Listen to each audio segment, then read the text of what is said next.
السلام علیکم ورحمۃ اللہ وبرکاتہ۔ محترم سامعین کرام، آج 22 رمضان المبارک ہے اور ہمارے درس کا عنوان ہے عورتوں کے اعتکاف سے متعلق چند اہم مسائل۔ سب سے پہلا مسئلہ، اعتکاف کی فضیلت صرف مردوں کے لیے خاص نہیں بلکہ عورتیں بھی اس سے فائدہ اٹھا سکتی ہے، لیکن عورتوں کو مسجد میں اعتکاف نہیں کرنا چاہیے بلکہ ان کا اعتکاف گھر ہی میں ہو سکتا ہے، اور وہ اس طرح کے گھر میں جو جگہ نماز پڑھنے اور عبادت کے لیے بنائی ہوئی ہو اسی جگہ اعتکاف میں بیٹھ جائیں، اور اگر پہلے سے گھر میں کوئی ایسی جگہ مخصوص نہ ہو تو اعتکاف سے پہلے ایسی کوئی جگہ بنا لیں اور اس میں اعتکاف کر لیں۔ اگر عورت شادی شدہ ہو تو اعتکاف کے لیے شوہر سے اجازت لینا ضروری ہے۔ شوہر کی اجازت کے بغیر بیوی کے لیے اعتکاف میں بیٹھنا جائز نہیں ہے، لیکن شوہروں کو چاہیے کہ وہ بلا وجہ عورتوں کو اعتکاف سے محروم نہ کریں بلکہ اجازت دے دیا کریں۔ اگر عورت نے شوہر کی اجازت سے اعتکاف شروع کر دیا، بعد میں شوہر منع کرنا چاہے تو اب وہ منع نہیں کر سکتا، اور اگر منع کرے گا تو بیوی کے ذمے اس کی تعمیل یعنی اس پر عمل کرنا واجب نہیں ہے۔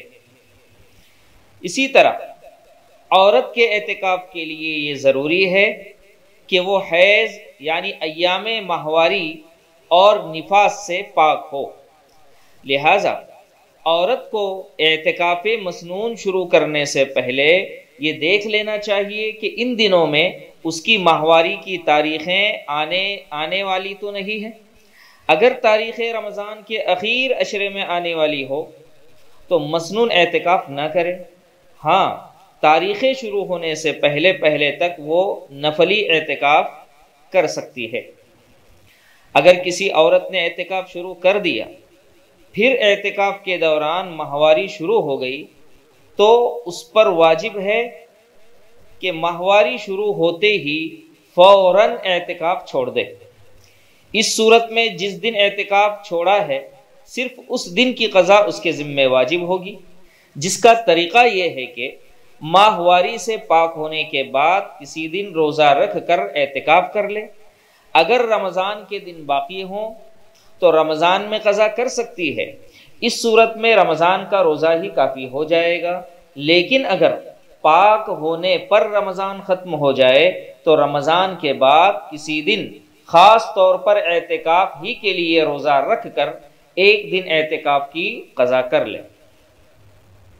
اسی طرح عورتیں اعتکاف کے دوران اپنی جگہ بیٹھے بیٹھے سینے پرونے کا کام کر سکتی ہے، گھر کے کاموں کے لیے دوسروں کو ہدایات بھی دے سکتی ہے، مگر خود اٹھ کر نہ جائیں۔ بہتر یہ ہے کہ اعتکاف کے دوران ساری توجہ تلاوت، ذکر، تسبیحات اور عبادت کی طرف رہے، دوسرے کاموں میں زیادہ وقت صرف نہ کریں۔